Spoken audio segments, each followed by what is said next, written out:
Y'all, happy Sabbath.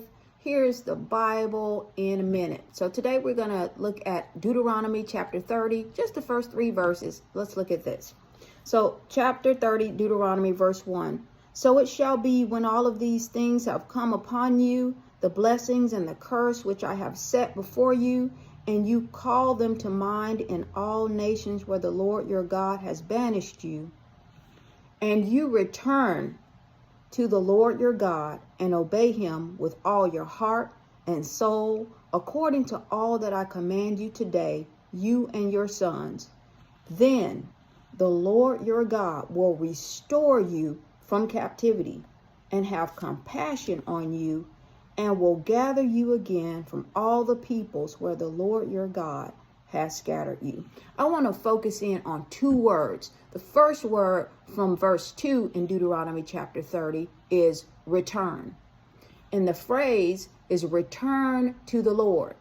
And I want to focus also on the word in verse 3 of Deuteronomy 30, and that is restore.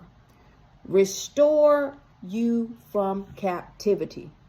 Restore you from captivity is the phrase. So first, return to the Lord.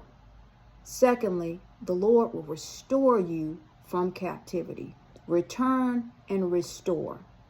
Sometimes we find ourselves in a situation where we are separated from God, we're away from God, our lives are having issues and things are going wrong, and we try to fix it ourselves. We try to flip our own lives. And to be honest, compared to God, the creator of the heavens and the earth and all that is in them, and the creator of man, we are some shoddy contractors. I mean, we leave caulk all over the place. We don't measure correctly. The doors are uneven, not fitting in the hinges. The windows aren't cut out properly.